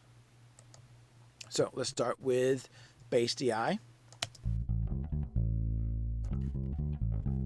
DIs, since they are not going through a speaker cabinet, the speaker tends to filter off some of the top end. So bass DI tends to be very bright. On rock stuff, on some R&B and modern compositions, you kind of want that top end. Before, bass was always associated with a round tone. Sometimes it's a little too much. If you're playing with a pick, that can really over accentuate the pick sound. Again, all depends on the style. So I tend to add a high frequency roll off to just lessen that a little bit, so that doesn't get too clicky, too excessive, and in this case it doesn't get into it gets it away from the click on the kick drum, and it also gets it away from possibly some upper end detail from other guitars. The 1.5 kilohertz frequency tends to be a good sweet spot for bass. A Fender P bass tends to really accentuate that tone. It's one of the reasons why we use it a lot on rock. That mid-range really helps cut through a lot of other guitars and stuff. So I have, as a default, tend to find what that sweet spot is around 1K to 2K, tends to be 1.5K, and I add that. So listen to it before and after.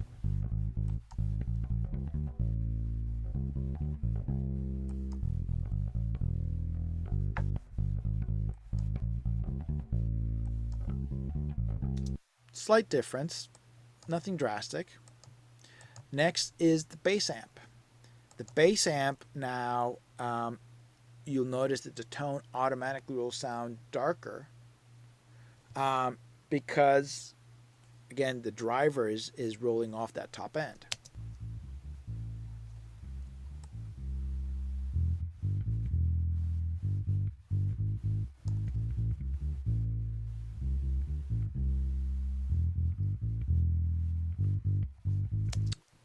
An amplifier and a bass cab will also add some compression to the sound, so it tends to be maybe a little more consistent note-wise, especially in the low end. It tends to enhance the low end. That also has to do with what microphone you put.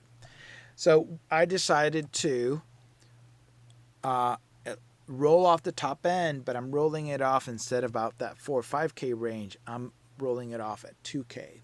Part of that is this is a vintage bass amp.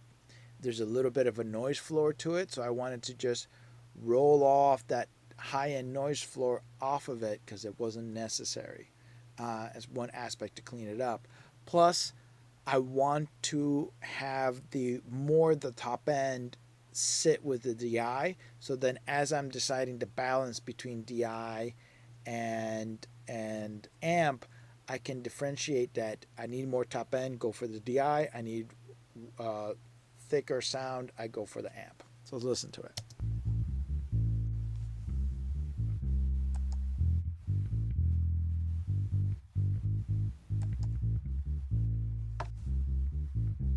Slight difference.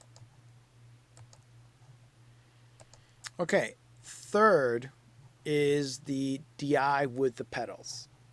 This basically is the same DI going through a chorusing pedal that I'm recording, and I'm applying the same top end filter, but I'm also applying a low filter. In this case, when you add chorusing to a bass instrument, it might actually aid in it losing focus and tightness. So I'm rolling off the low end slightly just so it doesn't affect my low end too much.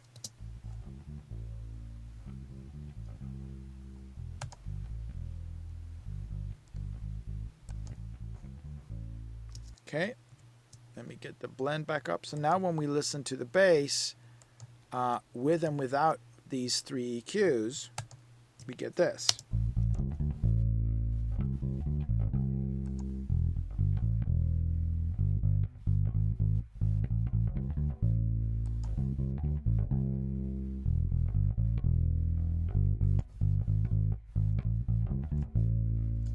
if you notice, it kind of starts focusing more on the mid, low, and low range of it. You don't have that top end finger smacking the strings as a distraction. Everybody hearing that over there? Okay, good. So now let's get into what are we actually adding to the bass to help it sit better with the kick. I'm doing two things here. I am doing subtractive EQing, not in the same fashion as I was doing on the individual tracks where I'm kind of correcting for tonal things. I am being very specific. As I'm sure you've heard and can deduce by the whole frequency masking, you can boost a frequency or cut a frequency to allow the frequency masking to be lessened. So in this case, I want 66 hertz to stick out more on the kick drum, and I want 107 hertz to stick out more on the kick drum. And I'm just doing a narrow EQ and just dipping those frequencies slightly, so every time the kick hits against the bass, those frequencies are also enhanced just a little bit. I could go to the kick and boost those, but now I'm adding more gain overall level to the kick, which is affecting my overall headroom and gain structure. I can just lower that on the bass a little bit and it won't necessarily be in the way. And I'm not, again, I'm reducing some of the noise, the overall headroom that I want. The second aspect to this is I am adding a boost at 220 and 660. So these are the notes that are, these are the frequencies that are aligned to the notes within the scale. 220 is A, right? So I'm doing A, and then I'm doing the harmonic of A. That's the note I want to stick out. Like you saw on Andrew Juan video, there is a relationship within the harmonic scale. If you go to a harmonic scale of C, you have other harmonics that fall within that make the triad of a chord, right? You have the octave, the fifth, and the third. The first three or four harmonics create a major chord. So by me picking the root in a fifth to enhance when you're playing the key of A, chances are the root in the fifth will be a fundamental part of any of the notes played within the key of A. So I am harmonically EQing the bass based on the key of the song. So one of the first things I do is I ask the artist, what's the key of every song? If they don't know, because it happens, then I sit down with the piano, figure out what the key is to the song, and then I start making my EQ selections based on the scale, the key of the song. Everybody understand that concept? Yes. So like that EQ range right there, well, it's showing all the range right there. That's similar to what Adrian Huang was showing us, where if you brighten this, it's almost like a note. Like, Oh yeah. Okay. Yeah, because I am choosing to boost one frequency. It's the same thing as the kick. But remember, since the kick stays on the same note the entire time, the bass doesn't. Got it. But the bass is playing the key of A. So I want to enhance all the harmonics. Every time a bass is playing a note, it's probably going to be what, the root in the fifth. It's the majority of the bass lines with a couple of passing notes.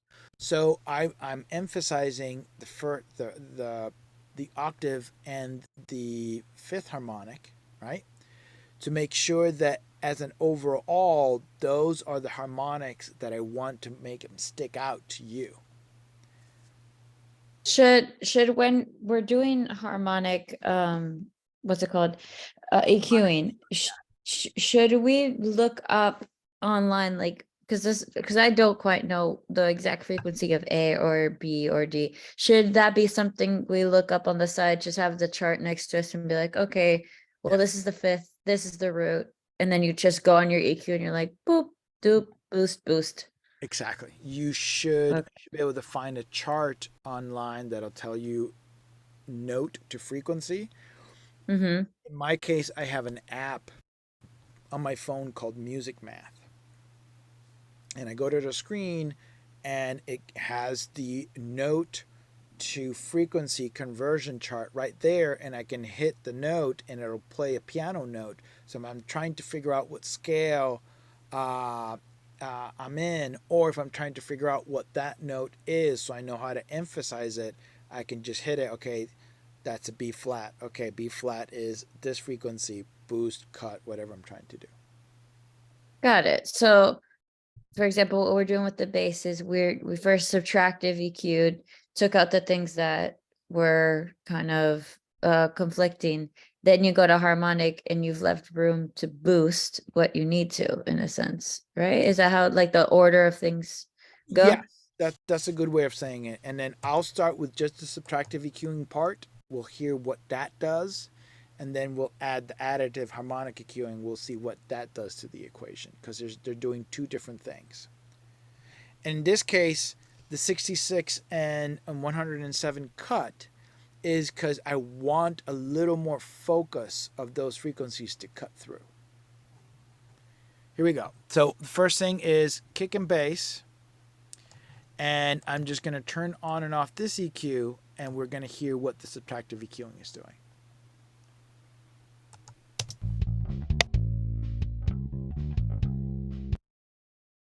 One quick point.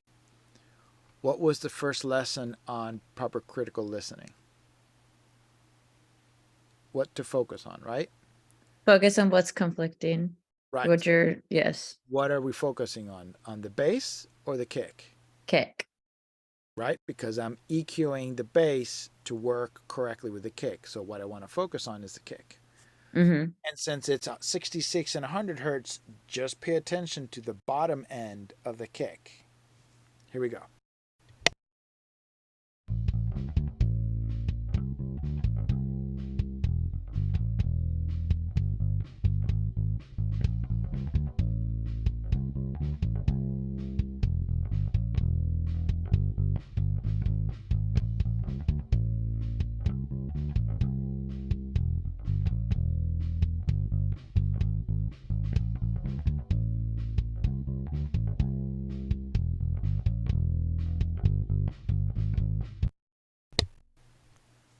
What happened to the kick? Got louder. Louder? Yeah. I didn't touch the kick, but it felt louder. Felt a little Yes, more. exactly. Did you feel like the height went down? Like it suddenly just lowered in the mix? On one, yeah. Okay. Julianne, is that? Yeah, she says punchier. Yeah.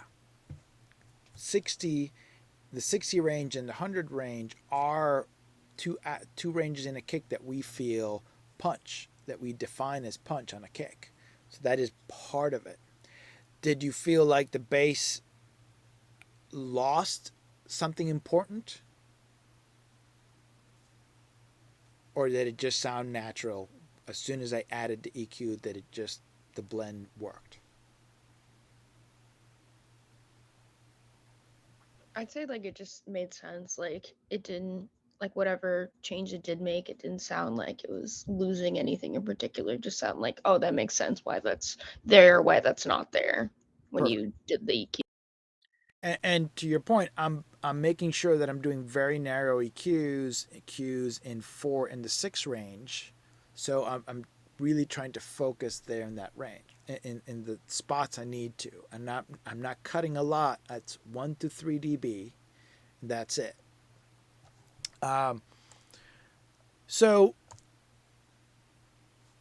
within part of this, I have now I've created space between the EQ and the bass and the EQ and the kick to find a spot where they can just merge across each other. I've created holes and gaps where they kind of lock into place, and this bass and guitar now sound way better this way than they did this way. No EQ.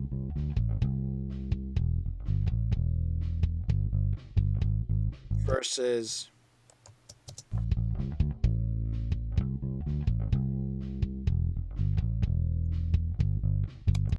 you could even Huge difference. right? You could argue that the bass actually sounds louder and more defined and punchier. Yes. And there's like dynamics. I can hear the sliding. But have I added any frequencies to the bass? No. I just added that little bump there at 1K. But the low end sounds better. The low end sounds punchier, clearer. And all I've done has been subtractive EQing. And this is why it's important to understand a proper approach.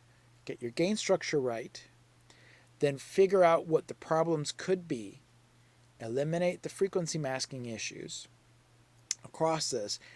Then later on you can get into additive EQing to really make everything as a whole fit within a genre, within a style. But those are two different frames of thinking. Most people just start EQing like crazy. No, have a purpose to it. Let's figure out all the issues across all the instruments that are not allowing these to play well together.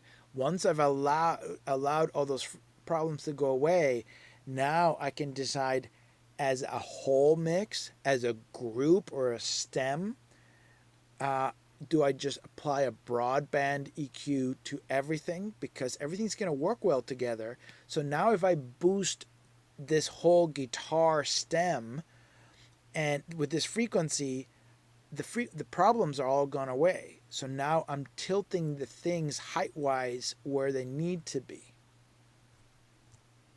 Is that starting to make a little more sense? Yep. Okay. So let's add the additive EQing to the bass. We've been trying to focus on punch and low end extension and definition on the kick, but for me, this bass, I love melodic bass lines. I need this melodic bass line to be forward for you. I also want it to sound full. To most people, full means let's add low end, right? Listen to the difference this makes and you tell me, is this sounding full or not?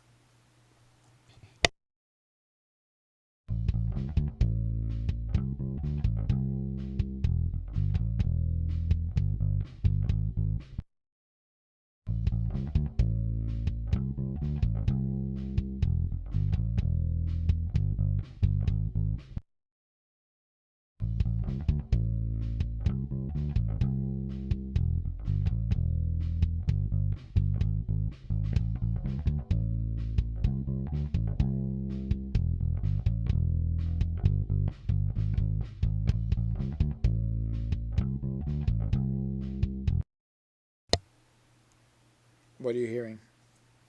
Honestly, I didn't know where to look. I don't know what I was supposed to be looking at for a sec. So where could you do it one more time? Okay. So in this case, we're not trying to EQ against the kick. We're trying to enhance the bass. So pay attention to where the bass is sitting as far as forward and backwards. Right now, the bass and the kick are pretty much side by side, top to bottom in frequencies. What I'm trying to do is, can I find a frequency range that will allow the bass to move forward in front of the kick without necessarily masking the kick? Just push it forward in a range, just as I did a couple of things to enhance the kick and subtract the low end of the kick in the bass to allow the sub frequency of the kick to move in front of the bass without masking the bass. Bass is still clear, but I'm enhancing the low end of the bass. So now I'm trying to find something above that range, which is that mid-low range, 200 to 600 in the bass, where I'm trying to move just that frequency range forward. So each of them have a focal point for you to pay attention to. Does that help? Yes. So pay attention to that 200 range, upper mid range, upper low mid range. Here we go.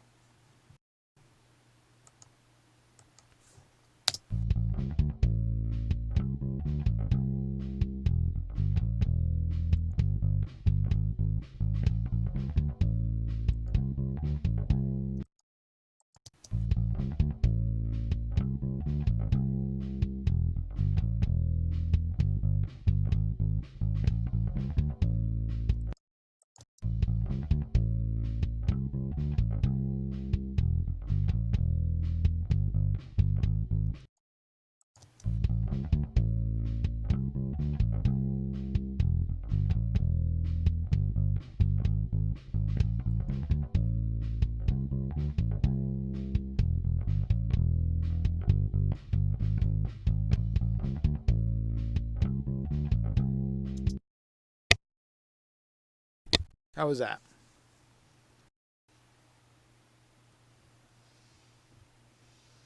It was like more defined, like it felt like it was getting pushed forward more, like it was more of like a hey, listen to this, like this is important than before. Was it Yeah, there's focus on certain on those notes. notes or just the range, right? Because it wasn't like one or two notes were sticking out more, right? It was the entire frequency range. Yeah. area. Sorry, my bad. No, it's fine.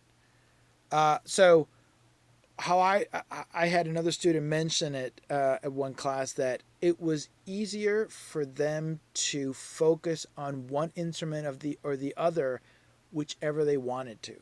Both were very clear, very separated. So if you wanted to pay attention to one or the other, you didn't. It wasn't a struggle. They both were easy for you to be able to pay attention, whatever your instrument is. I agree with that. I noticed that too. So now let's add these two instruments back into the mix with and without the EQ.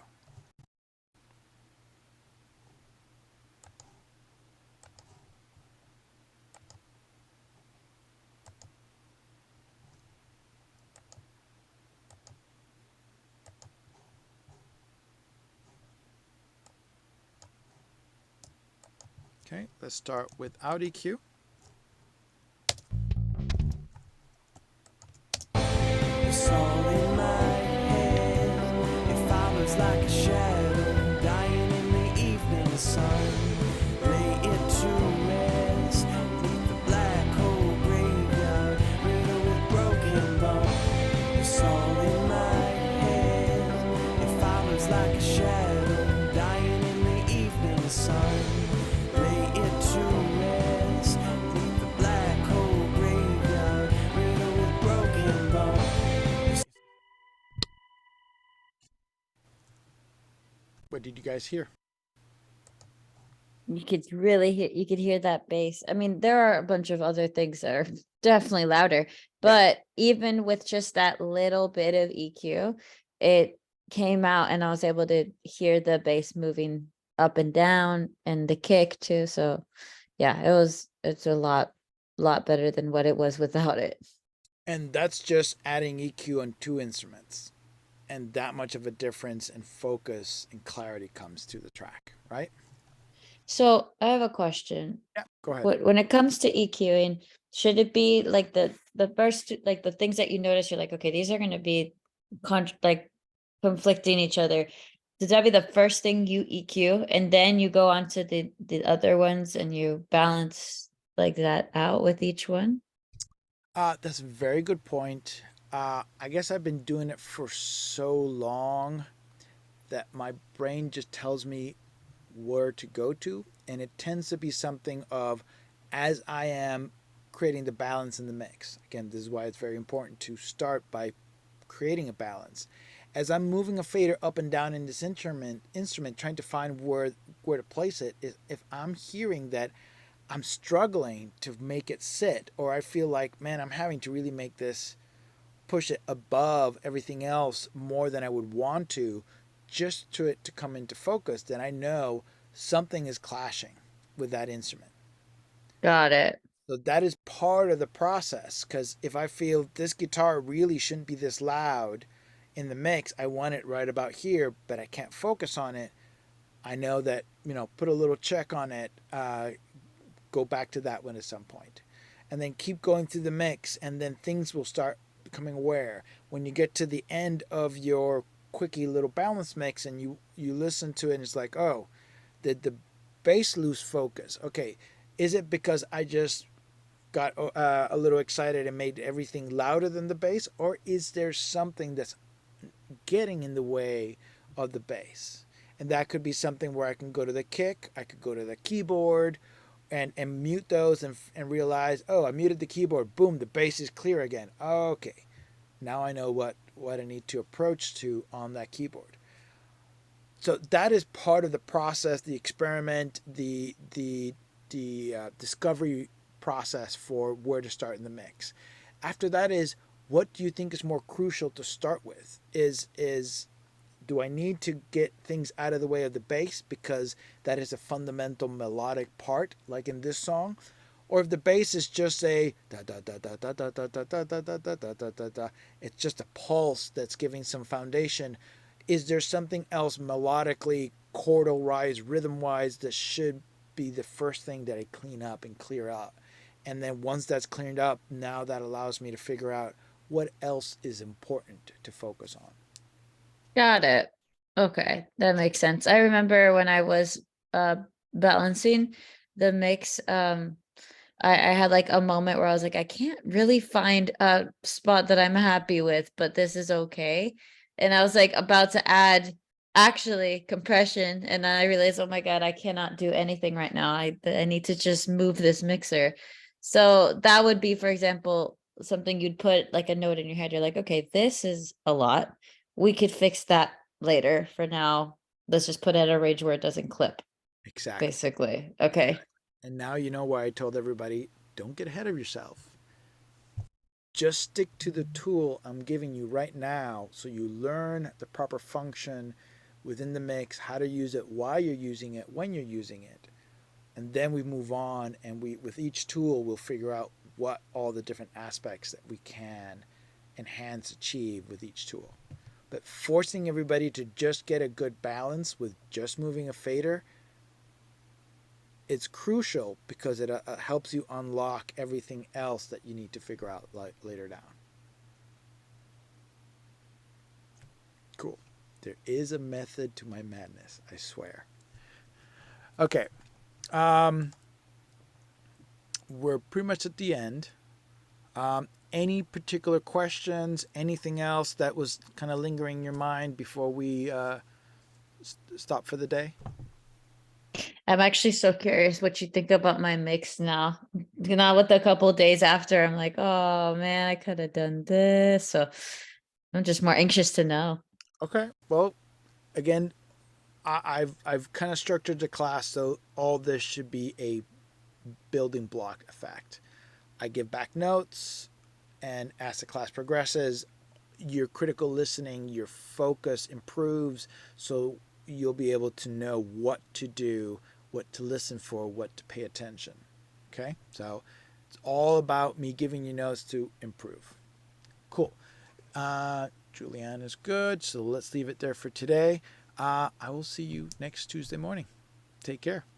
Right.